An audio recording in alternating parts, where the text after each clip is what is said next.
Assalamualaikum warahmatullahi wabarakatuh. Alhamdulillah wa syukurillah wa la hawla wa la quwwata illa billah.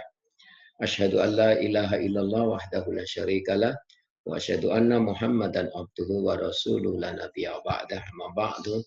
Halo, apa kabar semuanya? Mahasiswa Universitas Muhammadiyah Pringsewu, Fakultas Ekonomi dan Bisnis, Prodi Manajemen Sumber Daya Manusia. Pada semester ini kita akan bersama-sama berjumpa dalam perkuliahan untuk membahas mata kuliah Manajemen Sumber Daya Manusia. Saudara sekalian,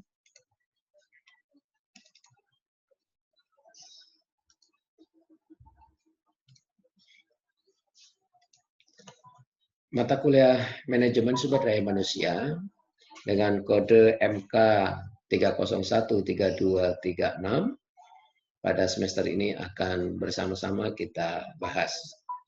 Pada kesempatan kali ini saya akan menyampaikan beberapa hal terkait dengan manajemen sumber daya manusia. Pada pertemuan pertama ini akan membahas tentang konsep dasar manajemen sumber daya manusia.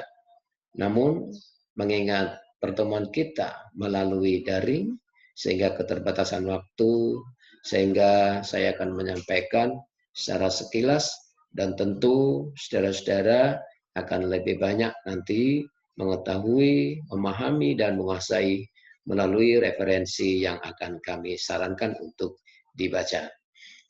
Saudara sekalian, manajemen sumber daya manusia pada dasarnya juga dapat disebut dengan pengembangan sumber daya manusia, di mana MSDM ini berfungsi melaksanakan sumber daya manusia, diantaranya, kemudian implementasi, perekrutan, termasuk seleksi, penelitian, dan pengembangan karir karyawan, dan pengembangan organisasional suatu organisasi.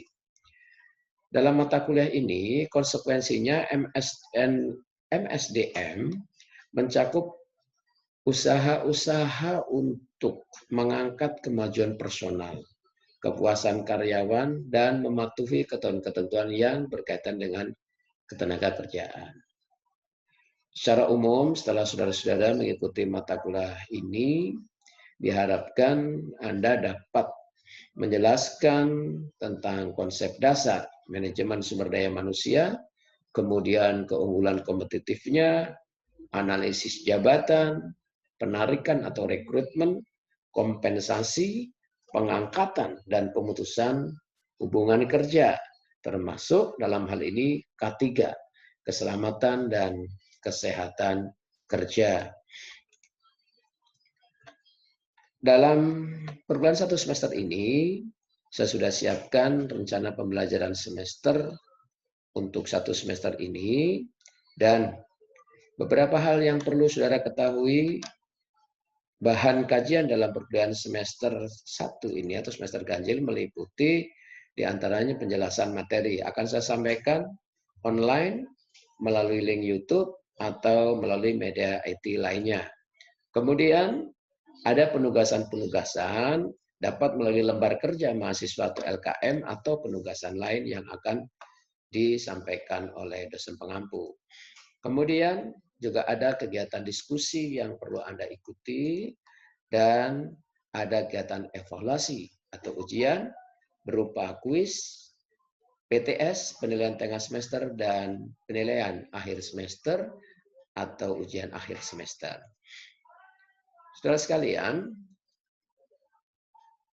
beberapa hal yang perlu Anda ketahui terkait dengan MSDM ini, sebagaimana saya sampaikan sudah disiapkan dalam RPS, ada beberapa kajian yang akan kita bicarakan, akan kita bahas dalam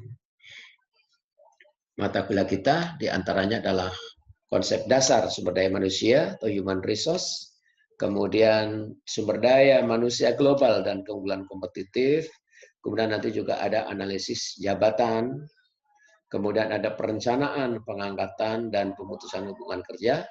Ini akan kita laksanakan dengan 2 kali pertemuan, kompensasi dan penghargaan, kemudian penilaian kerja dan pengembangan karir, juga ada materi pelatihan dan pengembangan SDM yang ini disampaikan 2 kali pertemuan, kemudian ada disiplin dan kinerja karyawan, keselamatan dan kesehatan kerja, serta kepemimpinan dan produktivitas atau pelaksanaan diskusi kelas. Setiap 3 materi kuliah akan diadakan evaluasi.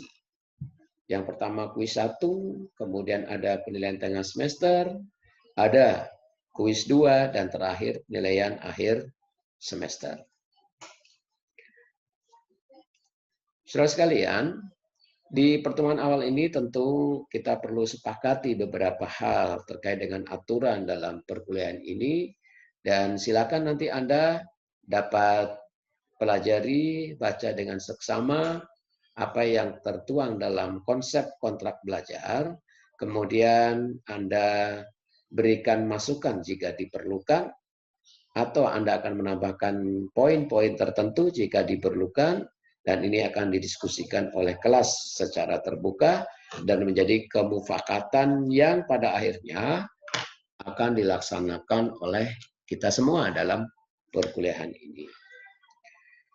Naskah kontrak kuliah itu pada intinya berisi aturan mengikuti perkuliahan, dan ini harus menjadi kesepakatan bersama karena ini juga harus ditandatangani oleh perwakilan kelas, ketua kelas dalam hal ini cukup 1 orang mewakili, yang sekaligus saya tegaskan untuk dilaksanakan secara bersama. Saudara sekalian, konsep dasar manajemen sumber daya manusia, ini diantaranya pertama kita akan membahas tentang pengertian dan fungsi manajemen sumber daya manusia. Kemudian ada perkembangan dan pendekatannya. Kemudian yang ketiga, pergeseran peran dalam manajemen sumber daya manusia. Dalam pengertian dan fungsi manajemen sumber daya manusia, ini ada beberapa pengertian dari para ahli yang nanti dapat dipelajari, dan fungsi manajemen sumber daya manusia. Pengertian manajemen sumber daya manusia dan fungsinya itu dapat dilihat dari 2 konteks. Yang pertama konteks organisasi bisnis, dan yang kedua konteks public service atau pelayanan publik. Kemudian di situ ada nanti fungsi dan aktivitas manajemen sumber daya manusia. Tentang pengertian, akan banyak sekali Anda temukan pengertian-pengertian yang dapat Anda pelajari kaitannya dengan pengertian manajemen sumber daya manusia itu sendiri. Namun nanti Anda harus mampu menarik benang merah menurut versi definisi Anda berdasarkan pemahaman dari beberapa ahli itu. Kemudian tentang perkembangan dan pendekatan, ini nanti ada perkembangan manajemen sumber daya manusia dan kaitannya dengan pendekatan pengelolaan SDM. Tentang pergeseran peran, Anda akan pelajari perubahan peran manajemen sumber daya manusia, di antaranya adalah MSDM strategik, manajemen infrastruktur perusahaan, manajemen kontribusi karyawan, dan manajemen transportasi dan perubahan. Baik, saudara sekalian, kita akan mencoba untuk melihat kaitannya dengan pengertian dan fungsi manajemen sumber daya manusia. Sebelumnya, perlu kita ketahui apa sih fungsi itu. Kalau menurut Purwadarminto 2006, fungsi itu dapat dikaitkan dengan atau dapat diartikan dengan jabatan atau pekerjaan yang dilakukan. Ini juga dapat diartikan fungsi sama dengan tugas. Anda kenal tugas pokok dan fungsi. Nah, inilah yang sering disebut di lapangan. Mengapa ada tupoksi? Karena memang di sini fungsi dan tugas itu ternyata ada kemiripan. Kaitannya dengan fungsi ini, misal fakultas di kampus kita mempunyai tugas pokok melaksanakan pendidikan akademik. Untuk melaksanakan tugas pokok fakultas memiliki fungsi pengembangan tridharma perguruan tinggi, pembinaan dosen dan mahasiswa, kegiatan ketatausahaan, dan lain-lain. Fungsi manajemen sumber daya manusia, untuk melihat ini tentu kita perlu mengenali lebih awal, lebih dalam, apa itu manajemen sebelum manajemen sumber daya manusia. Banyak sekali pengertian tentang manajemen yang bisa kita baca dari para ahli, namun pada dasarnya kita dapat menarik kesimpulan yang mungkin perlu pengembangan, bahwa manajemen itu dapat secara umum dikatakan suatu proses mencapai sasaran melalui pihak lain. Kalau menurut Stoner et al. 1996, manajemen itu diartikan sebagai 4 fungsi dari manajer, yaitu merencanakan, mengorganisasikan, memimpin, dan mengendalikan. Mungkin Anda sering kenal dengan istilah POASE, dan seterusnya. Ada planning, organizing, leading, controlling. Ada planning, organizing, actuating, controlling. Ada planning, organizing, actuating, controlling, and evaluating. Ini akan sudah banyak Anda ketahui, dan saya yakin saudara-saudara sudah memahami tentang ini. Nah, secara umum,